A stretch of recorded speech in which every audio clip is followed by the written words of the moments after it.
School shootings have occurred throughout history, though most only remember the 1990s on. Even then, most people, when asked for the first big school shooting, they will report Columbine. But most Oregonians remember events that happened almost a year prior in Thurston, Oregon. Hey all, and welcome back to another episode of There's Danger Here. I'm Leilani, and this is the case of Kipland Kinkel. Kipland, or Kip Kinkel, was born on August 30th, 1982, to parents Bill and Faith Kinkel. Kip is the younger of two, with an older sister, Kristen. Kip grew up in Springfield, Oregon. However, both Bill and Faith were Spanish teachers and actually uprooted the entire family to Spain for a year. At this time, Kristen was in 5th grade while Kip was entering kindergarten. Kip reportedly had difficulty integrating, as his teacher only spoke Spanish. Kristen had issues too. She was actually put in a different grade because there was only one English-speaking teacher. But she seemed to integrate a little bit better. But problems didn't seem to get much better upon their return to Oregon. Kip repeated 1st grade, apparently owing to his lack of maturity and slow emotional development. In 2nd grade, Kip's parents had him tested for a disability, but he scored in the 90th percentile for intelligence. Still, the tester noticed it appeared that he had to have difficulty with his hand motor skills and would become frustrated and anxious when attempting to do things such as write. Problems with reading and writing continued into 3rd grade, and so his parents insisted he get retested. The second time he qualified for special education services, even though Kip excelled in math. By 4th grade, Kip was officially diagnosed with a learning disability owing to his continued issues with reading and writing. But on the other hand, was in the talented and gifted program for math and science because he was well above average. Up to this time, all of his teachers reported he had no disciplinary issues. In 7th grade, Kristen was out of the house and off to college. The same year, Kip and his friends ordered, quote, How to Build Bombs, end quote, books, but they were caught by Faith. 8th grade, Kip was caught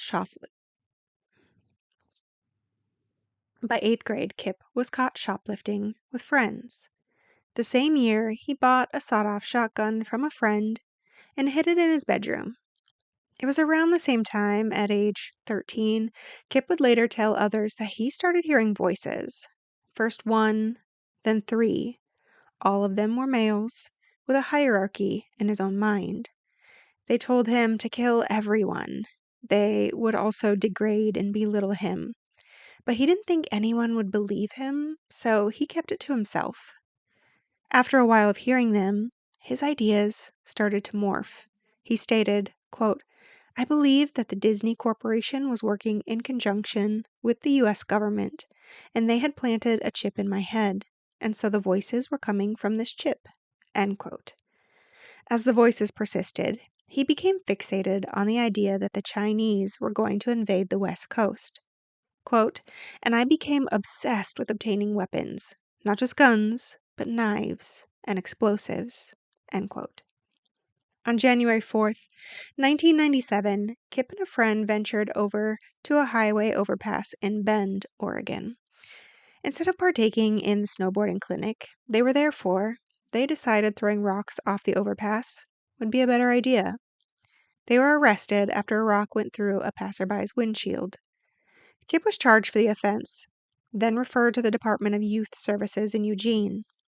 Bend police called Kip's parents, who made the 2-hour drive over at approximately 11:40 p.m. in order to pick up Kip and bring him home. 16 days later, Kip was in front of a psychologist at the behest of his parents. Dr. Jeffrey Hicks diagnosed Kip with major depressive disorder and concluded that, quote, Kip had difficulty with learning in school, had difficulty managing anger, some angry acting out, and depression, end quote.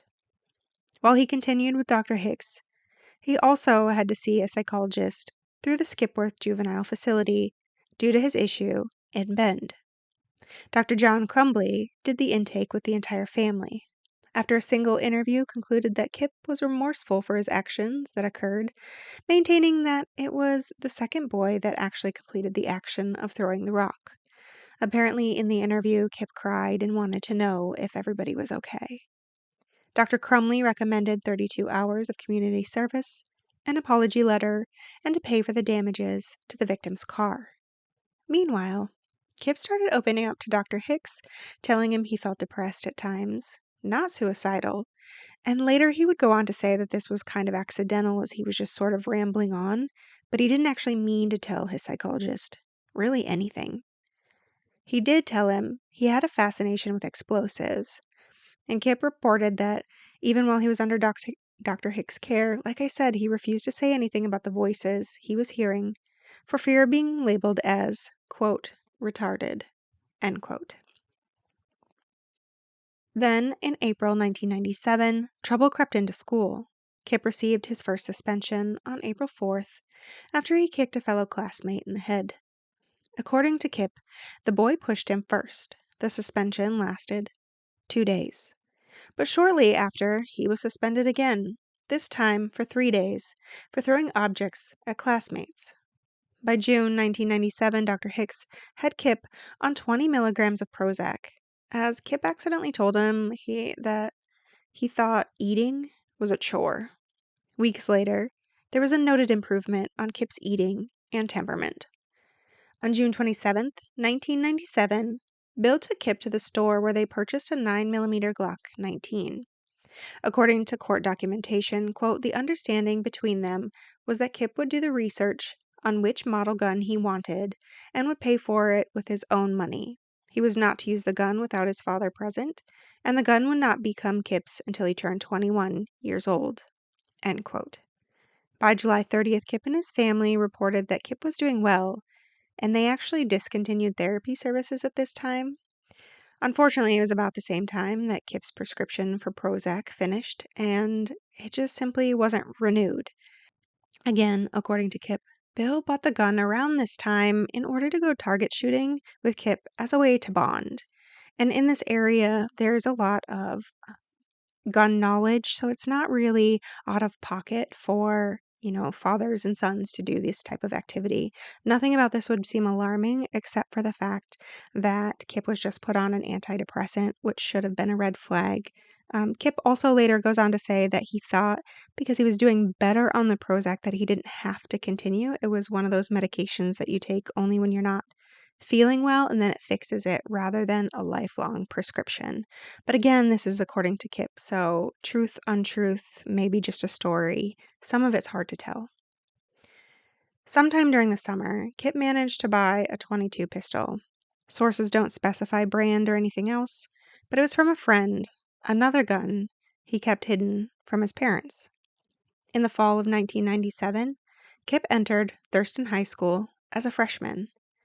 There, friends say he was doing well, and he was even personally invited to join the football team by the coach. It appears as though Kip was feeling like he was doing well enough, again, so he didn't need the medication, Prozac. On September 30th, 1997, Bill buys Kip another gun. This time, it's a .22 rifle. Around the same time, Kip gives a speech in class, and his subject is, quote, how to make a bomb. End quote. But again, this isn't suspicious. There's a lot of reports out there that this was like a wild class of reports. So there was one on, how to properly do suicide, things like that. Like there was just kids making some outlandish speeches. And so this came across as rather mild when compared to some of the other ones that were given in this class. On March 24th, 1998, Kip and a friend watched the Jonesboro school shootings on TV and reported that it was cool. On May 20th, Kip acquired another gun, a .32 stolen from the father of one of his friends. On that day, Kip went to school and exchanged the money for the gun that, of course, was loaded at the time. Meanwhile, Scott Keeney, the father whose gun was stolen, called the school and notified that it was stolen and he believed it was taken by one of his son's friends. Police came and spoke with the friend group, and that eventually led to Kip. Kip admitted to having the gun after buying it off of Corey Ewart. The gun was found in his locker, and the boys were both suspended pending expulsion for their act. According to PBS, quote, Kip was brought to the police station. He was fingerprinted, photographed, and charged with possession of a firearm in a public building and the felony charge of receiving a stolen weapon. Detective Al Warthen interviewed him. According to Warthen, Kip was very upset and worried about what his parents were going to think. He was scared about what was going to happen to him. Soon after, Bill picked up Kip from the police station and brought him home. End quote. Then, everything unravels. Kip reported that his father took him home, getting Burger King on the way. But after he ordered Burger King, he actually went to the vehicle to eat without him. Kip pretended to eat, threw out his burger, and also went to the vehicle. First, when they got home, Kip moved his guns to the attic so that his parents wouldn't find them if they searched his room. But here, Kip says that the voices really persisted, and he felt like he couldn't fight them anymore. Around 4 p.m., according to Kip's confession, quote, he grabbed the .22 rifle from his room, got ammunition from his parents' room, went downstairs, and fired one shot to the back of his father's head. Kip then dragged his body into the bathroom and covered it with a sheet, end quote. About a half hour later, the college where Bill worked called because he was missing a class that he was supposed to be teaching at. Kip said he would be out due to family troubles. Right after that, Kip made a conference call. For those who don't know, it's a 3-way call so that you can talk to multiple people on a landline. He spoke with friends Tony McCown and Nick Hyacin, telling them he didn't know the gun was Keeney's. During the call, he stated that he was worried about what others would think of what he did, and his parents would be so embarrassed. Continuing stating, quote, "It's over. Everything's over. It's done. Nothing matters now," end quote. According to Tony, Kip kept asking, quote, "Where's my mom? When is she going to be home?" End quote. That throughout the call, he'd say he was worried, and then he would switch to being angry, and then he would cry and be worried again. 2 hours later, at approximately 6:30 p.m., Faith came home. Kip met his mom in the garage. Again, according to his confession, he told her he loved her. Then he shot her twice in the back of the head, 3 times in the face, and 1 time through the heart. He dragged her body across the garage floor and covered her with a sheet. But Kip isn't done yet. The next day, May 21st, 1998, at 7:30 a.m., Kip left his house wearing a long trench coat and backpack. The backpack held ammunition along with a .22 Ruger rifle, a .22 Ruger pistol, and the 9mm Glock pistol. Kip also taped a hunting knife to his leg. He then got into his mother's car and drove to school, parking a block away, and then he walked down a path, even taking a shortcut past the tennis courts to get to school. School cameras picked him up as he entered the school at 7:55 a.m. Kip walked down a hallway towards the cafeteria, seeing a group, and after he recognized one of them, he actually told them to stay away from the cafeteria. It is that acknowledgement that really has me question the validity of the voices in his head. He was so distraught by the voices that he lost control and killed his parents. Somehow has the wherewithal to tell a friend to stay out of the cafeteria, and then, you'll see, he goes back to blindly attacking people. That part will never make sense. Because as he headed to the cafeteria, he shot Ben Walker and Ryan Attaby, killing them both, continuing to fire a 50-round clip from one of the .22s and one from the 9mm as he entered the cafeteria. Kip also shot and killed Michael Nicholson. 5 classmates ended up wrestling Kip to the ground, but not before another 25 people were injured. Officer Dan Bishop arrived minutes later to the classmates holding Kip down. Kip is immediately arrested and taken to the police station. As Detective Al Warthen arrives, he realizes Kip is the same kid who was brought to the station the day prior for having a gun at school. Kip was placed in an interview room, and while Detective Worthen left to set up the photo equipment, he returned to find Kip pulling out the hunting knife taped to his leg and rushed the detective, purportedly screaming, quote, "Kill me, shoot me," end quote. But the detective got the door shut, so Kip attempted to use the knife to slit his own wrists. The movement was limited as he was handcuffed, but this did allow police to re-enter the room with additional personnel, use pepper spray, and get the knife away from Kip. And that just speaks to the level of, I'm not going to say incompetence, but I think they were looking at a kid and didn't think to pat him down, because that's one of the first things you do, and they should have found that knife in the first place. At 9 a.m., Kip has reread his Miranda rights, and he stated he understood. Then Detective Worthen asked how Kip's dad is, to which Kip told the detective that he murdered his parents. While police head to the Kinkel home, Detective Worthen photographed Kip in order to document his condition.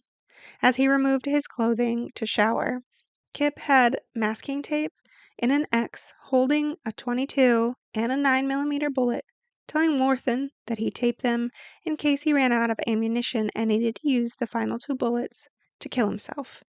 So again, these should have been found during a pat-down, as they are anomalies. But they weren't.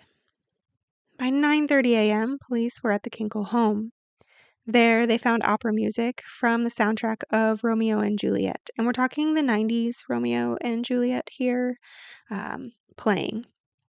Hundreds of rounds of .22 were all over the living room floor. As police searched, they found a potential live bomb and ended up having to evacuate the house. Several explosive devices were eventually found and taken away, where they were detonated. In addition, a stash of inactive bombs were located in the crawl space under the porch. So needless to say, after he murdered his parents, it doesn't sound like he was sitting at home idly by or just waiting for school to start. He was planning to kill more people through this use of bombs in his home. The next day, Kipland Kinkel was charged with 4 counts of aggravated murder. On June 16, 1998, Kip was indicted on a total of 58 felony counts, 4 of which were for aggravated murder.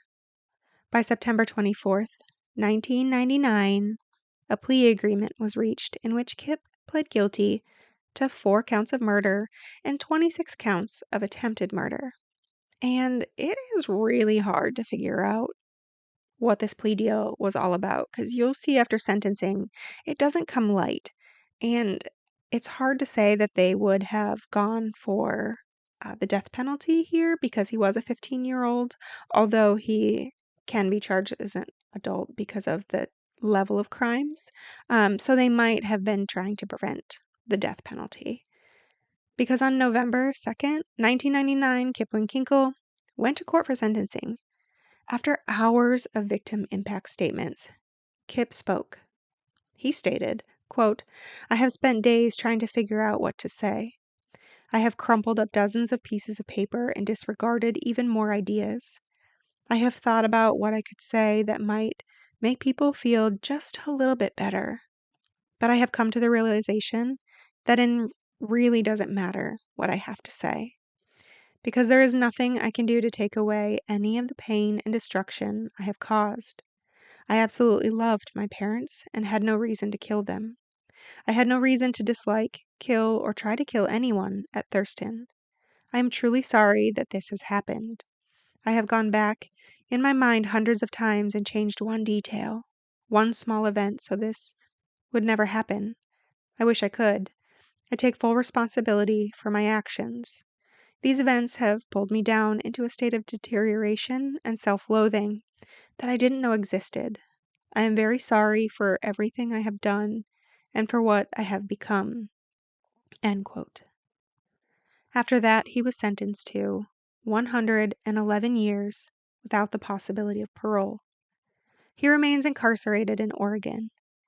And while he doesn't do many interviews, he has done a select few but reports say that he still feels nervous about them. Kip stated, quote, "I have responsibility for the harm that I caused when I was 15, but I also have responsibility for the harm that I am causing now as I'm 38 because of what I did at 15." End quote. And overall, he is noted to be like one of the honor prisoners. I couldn't see any reports, or I haven't ever heard of any reports of Kip getting into fights, doing it, having any issues. He did start out in juvenile um, facilities when he was 15 up until he was 25, and then he was transferred to the adult prisons, which is where he remains at this time. Again, like I said, he doesn't really like to do interviews because he doesn't want the spotlight on him and what he's done, actually. He thinks that it should be more towards the victims. At least that's what he said in the limited amount of communications he's had with people. He is in appeals right now, it sounds like. He's trying to appeal his sentence because he was sentenced to such a large number of years, that 111, which still equals to life without parole, essentially, which many states are getting away from such large sentences for juveniles.